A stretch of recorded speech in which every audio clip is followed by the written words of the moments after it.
Tales of Tomorrow.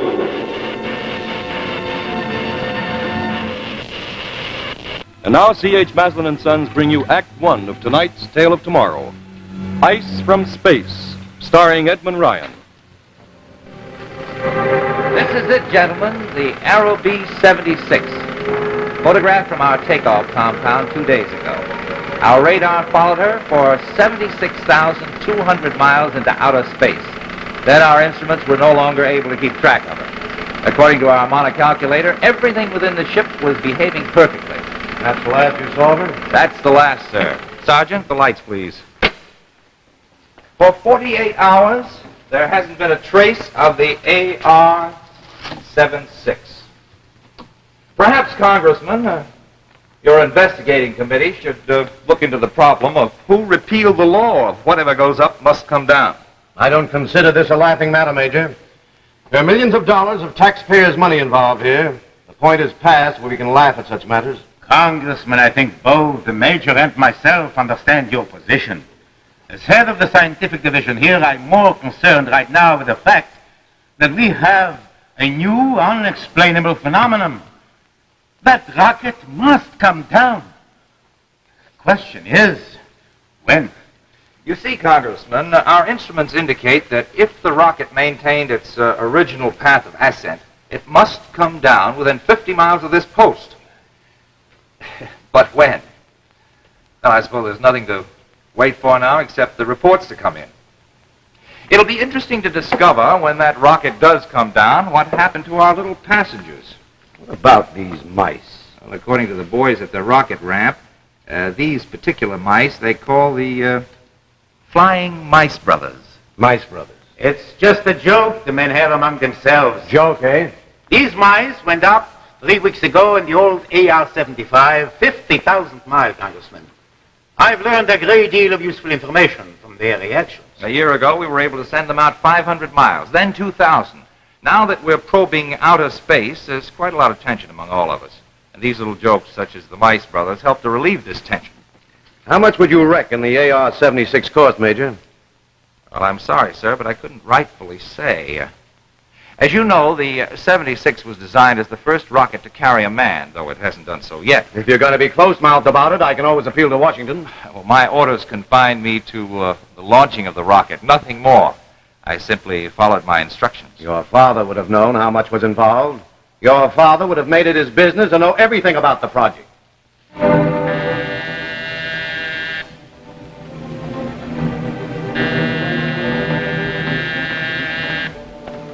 Yes? Major, they've tracked the AR-76. She's down. Where? On the Baker Ranch. They called in, said their kids have already located it in the mesquite. Kids? Sergeant, get Lieutenant Garcia to take a detail over there right away. Yes, sir. Get the Baker family on the phone. Tell them that AR is government property and to keep their kids away from it. Yes, Major. Have him take a recovery group out there and get a report back to me as fast as possible. Now get a move on. Well, that's it. The Baker Ranch is not more than 10 miles from here. Well, she finally came down. But why the delayed return?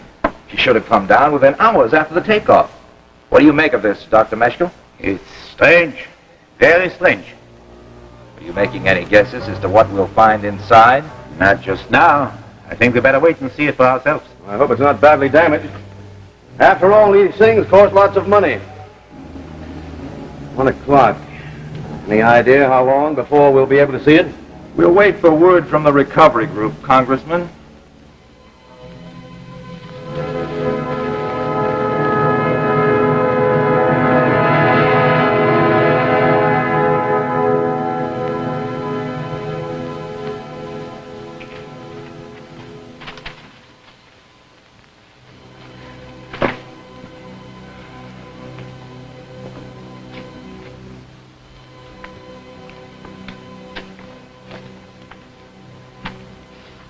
How much longer, Major? I have no idea. Sergeant? Yes, sir? Any word from that recovery group? Not a word, Major. I want to be notified immediately when they're sighted. Immediately. Is that clear? Yes, sir. It's been over 2 hours since Dr. Meshkoff left with the lieutenant. Any idea what might be detaining them? Could it be anything serious? Might be anything. Anything from a broken axle on the tow truck to a broken head. How should I know? I'm sorry, Congressman. I didn't mean to jump on you. It's the heat, the pressure, and my bad manners. Perfectly all right, perfectly all right. Thanks. One gets used to that sort of thing on the investigating committee. But please try to understand my position. I believe I do understand it, sir. The enormous amount of funds being requested by your superiors for the so-called top-secret projects is beginning to raise questions. You military people are secretive about everything except the amounts of money you require. Naturally. And quite naturally, my committee became curious, quite curious about these new explorations into outer space. They've expressed a desire to know why money is being expended for such items of expense as your flying mice brothers, as you put it. I'm sure your father wouldn't have countenanced this. Will you please stop telling me how my father would have done things? He was a great man, Major. A credit to his country and to you. This is my problem, not his. I'm running this project, not my father. Yes? Our retrieving group reported back, sir. They've taken the rocket over to the barn on the Baker Ranch. Why did they do that? Order a jeep for me. If you're going to the ranch, I'd like to go with you and see the rocket or what's left of it. As you well know, this project is top secret. I'll have to ask you to remain here until we make our preliminary examination. Now, see here, Dozier. I represent the Congress of the United States, and I'll brook no interference from the military. I'm sorry, sir, but I'll have to refuse you. And don't tell me what my father would have done in my position.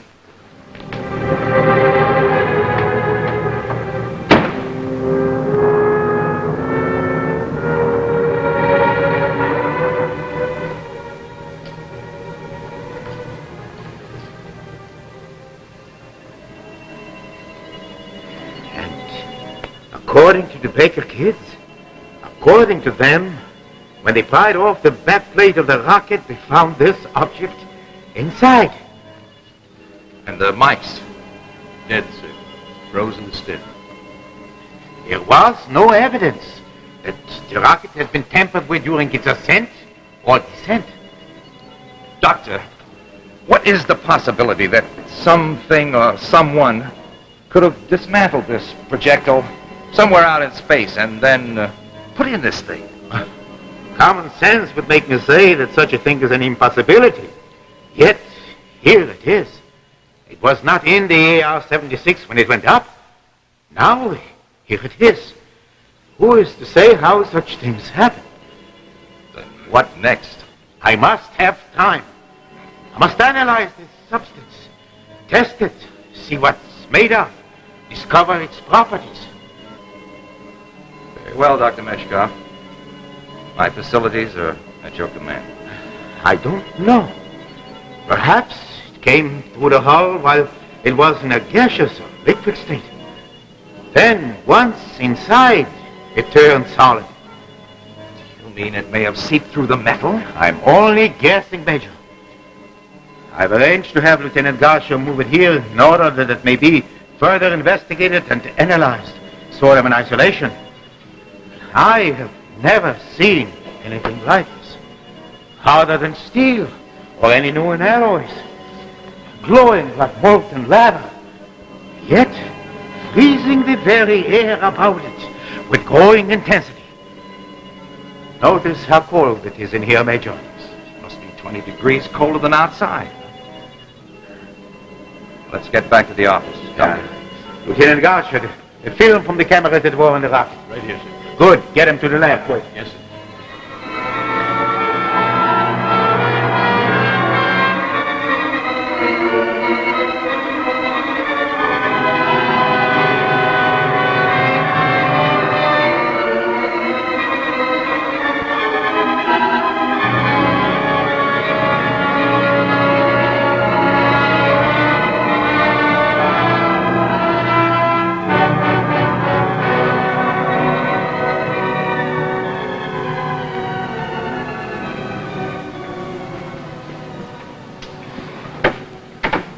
Well, what have you found out?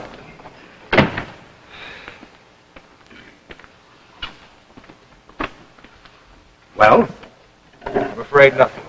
Nothing more than we knew before. It's a strange thing we have on our hands. You don't have to tell me that. But I've got to report back to Washington. I want something concrete. I can't send a wire saying we have something strange in our hands. Congressmen have sent stranger messages than that, Mr. Burns. Now, see here, Dozier. I've taken about all I can stomach from you. You've been rude and uncooperative. and I'm going to blow the lid off this thing. You'll do nothing of the kind. I'm slapping security on you and this entire project. This whole area is under quarantine. You're not moving out of here or sending any messages until I clear with Washington. Major Dozier! Major! Now, what is it, Sergeant? It's the photo lab, sir. They say Get to the point. It's Lieutenant Garcia, sir. What's happened to that film? It's not the film, sir. It's Something happened to the lieutenant. Sergeant, speak up. he keeled over, sir. All of a sudden. He's dead, sir. He's frozen to death.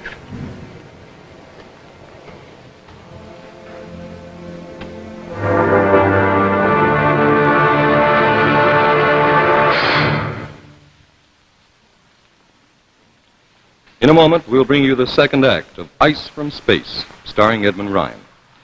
In the meantime, I've been thinking just about everyone today is very quality conscious. We've sort of grown accustomed to the best in food, the finest in furnishings, the best in clothes.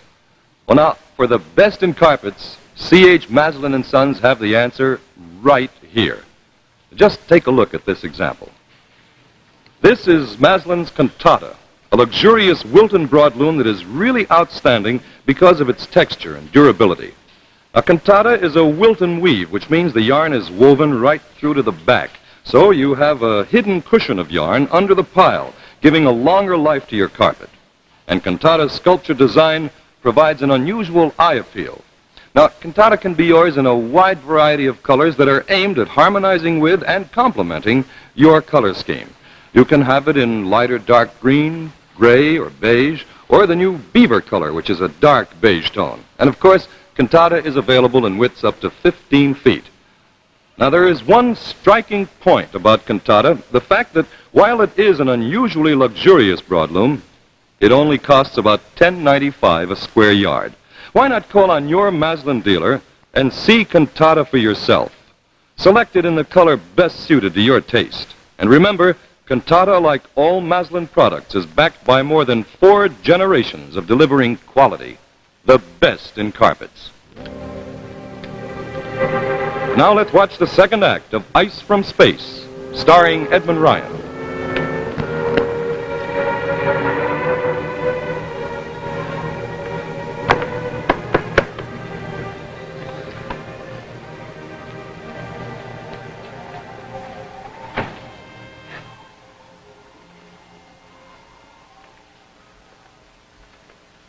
Hello, Congressman. Major, What can I do for you? get me out of here for one thing. Oh? I've been willing to go along with you. Unaccustomed as I am to living in an encampment, in sleeping bags, eating out of cans, it's been a good experience for me, a good experience. For 3 days. But this is your job, your problem, not mine. Oh, thanks. And I think it's about time I got back to Washington. Sort of a case of cold nose as well as cold feet, sir. If you wish to put it that way, then why not? With that unearthly substance in the barn near the camp, why, in 3 days it's frozen hundreds of miles of desert land in the middle of the summer. 75 miles. 75 or 175, what does it matter? Whatever it is, there doesn't seem to be anything you can do about it. Let's turn this country into the Antarctic in no time at all. And with worse effects. Or don't you consider the death of those 12 men or those youngsters, those poor Baker children? Don't you consider this a serious matter? Now, look here, Congressman, let's get one thing straight. All personnel are quarantined on this base. No one moves out of here under any conditions until we've seen this thing through. And that means you. Major, Yes, Wilson? they're making another food drop for us, sir. Well, that shows that they still have confidence in us. I'm afraid you don't have much confidence in me, Mr. Burns. Can't help thinking how your father would have handled this situation. Now, look here. As a military man, I am supposed to extend you my respect. But you've got to stop needling me. I am perfectly aware what a fine soldier my father was. However, I have my own career to make, and it will not be as Colonel Dozier's son. My career and my reputation I will make on my own or not at all. Of course.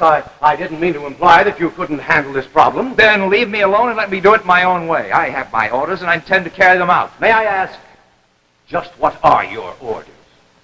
To hold until we do away with it. Or it does away with us. Dozier! Yes? Dozier! What's wrong, Doctor? The barn.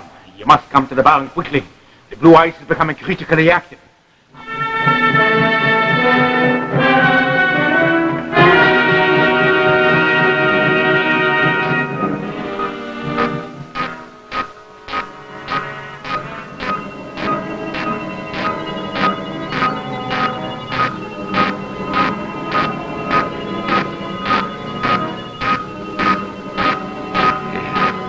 It does seem worse.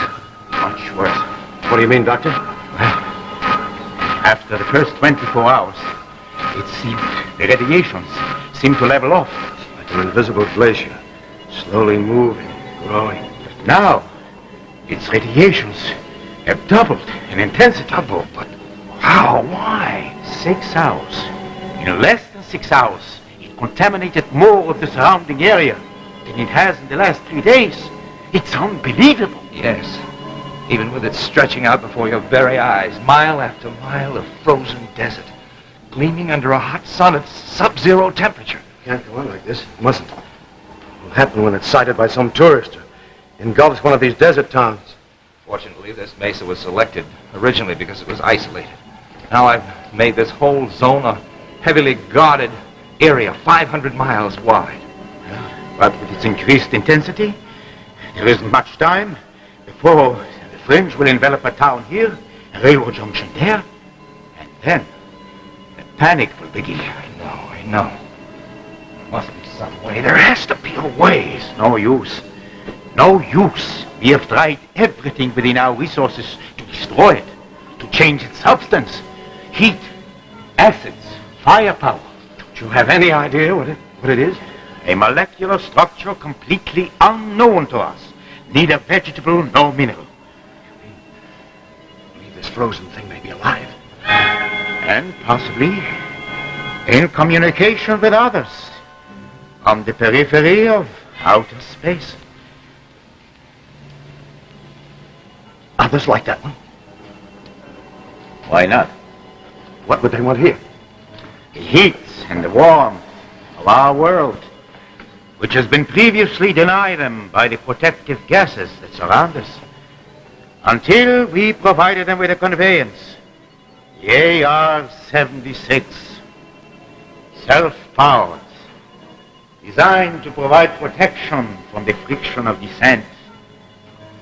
But who can know their real purpose? The only thing that matters now is the removal of this cosmic substance, its destruction, before it destroys us and contaminates the earth, mile by mile, our farms, our cities.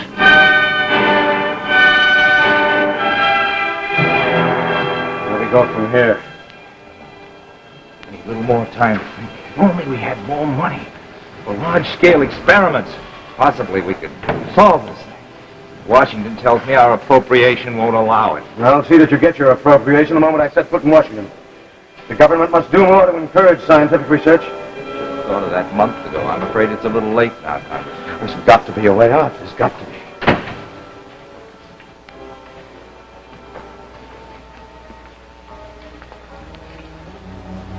Anything new? Nothing at all.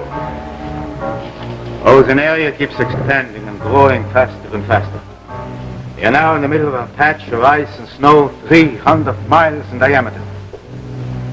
I think we are beaten. This can't be. We can't give up now. What would you have us do? Sit here until the whole country becomes a frozen wasteland? Yeah, not unless you have any other suggestions, Major. As for me, I'm tired. Doctor, is the AR patched up yet? Yes, damage was relatively minor. It's all fixed up again, ready to fly. Why do you ask? Oh, no reason in particular. Surely you don't have in mind sending the 76 up again? I don't know. That would be madness. Doctor, we can't sit on our hands. Something must be done. What can we do? It might come down with still another piece of ice in it, and there, where would we be? He's right. If that's what you're thinking of, get it out of your mind. Gentlemen, if you'll excuse me, I've got some work to do. I'm going to my quarters. Good night, Mr. Burns. Good night, Doctor. Good night.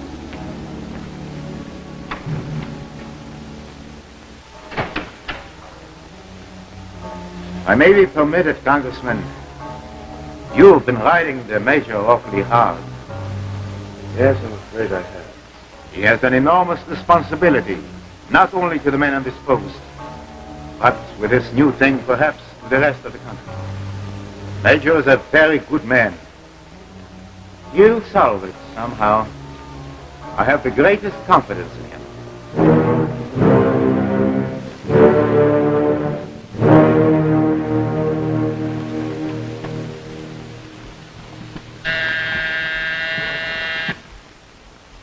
Yes?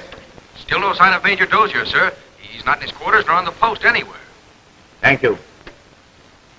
I don't understand it. It's been over 4 hours. Where could he be? Hope nothing has happened to him. Sergeant Wilson, Yes, sir? have you tried the baker ranch? See if the Major's there. No, sir. I haven't tried there yet, but I will now. Good. Call me right back. Yes, sir. Thank you. I don't know, but I'm going to find out. Wilson! Sergeant Wilson! Yes, sir? What was that? I don't know, sir. It sounded like the AR-76. AR-76, but that's impossible. It's not impossible, Congressman. Sergeant, get over to the Major's quarters on the double. See if his executive officer knows anything about his whereabouts. Yes, sir. Get me through to the baker ranch. Lieutenant Halsey here. This is Mesco. What's going on out there? Sounds crazy, sir. But the AR-76 just took off. Wait. Let's get out to the baker ranch. I tell you, sir, I don't understand. The corporal tells me that the major came in here and gave instructions to load the ice into the AR-76. The corporal just followed out orders. Got 3 men and they loaded it in. Then the major gave orders to clear the field. Walked over to the 76 by himself. One of the men said he thought that he saw him climb in, and well, the next thing we knew, it took off. That fool took off in that rocket. It hasn't been fully tested. I'm afraid, Congressman, that fool did just that. We found this in his quarters, sir.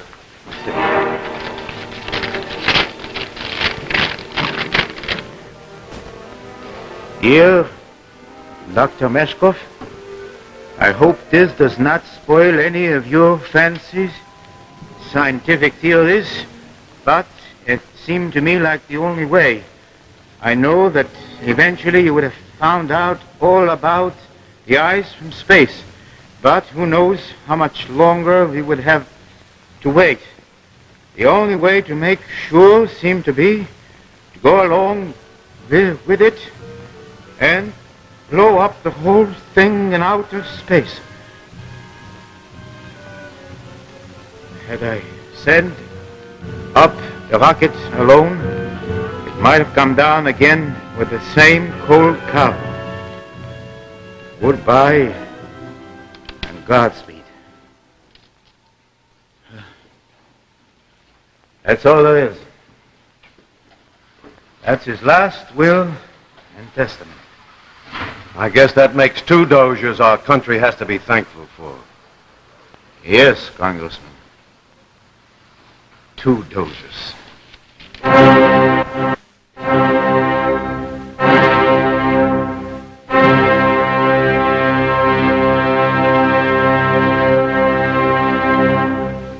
In just a minute, news of next week's Tale of Tomorrow. And if I may, I'd like to use that minute for one last parting word about cantata, pure luxury in carpeting. The skill and craftsmanship that is so apparent in cantata is typical of all C.H. Maslin & Sons products. Just a glimpse of cantata should be convincing. Let's take a close look at the rich appearance and the clarity of the sculpture design, guaranteeing added wear and beauty. Think of the lovely selection of colors in which cantata is available, and wrap up all these outstanding features and tag them $10.95 a square yard. Well, right there you have a surprise package by C.H. Maslin & Sons. A luxurious Wilton broadloom, long-wearing, of distinct decorative value, and a modest price.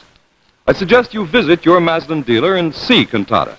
Oh, by the way, this handy color guide will help a great deal in your selection.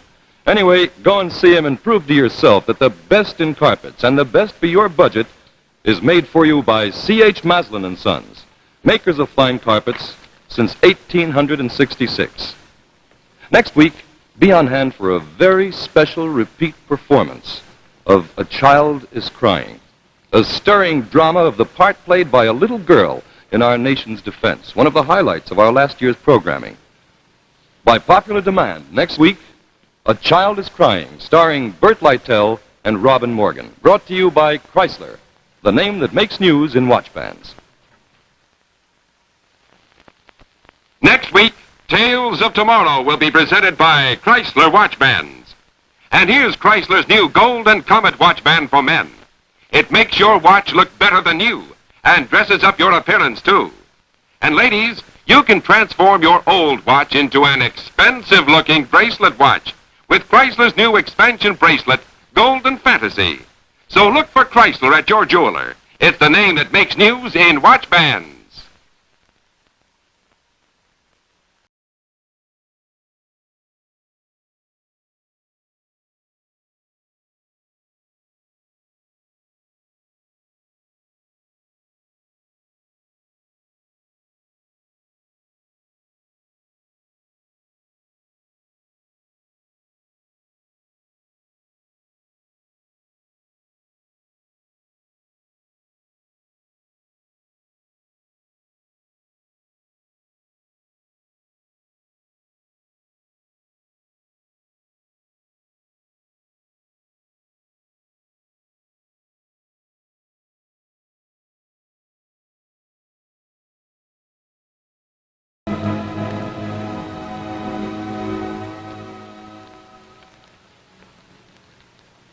America's cerebral palsied wish to thank you at this time for your help and understanding. Many of them can be helped if accurate diagnosis, adequate treatment, care, and education are provided. The preceding program, originally telecast by ABC in New York, has come to you by special video recording. This is ABC, the American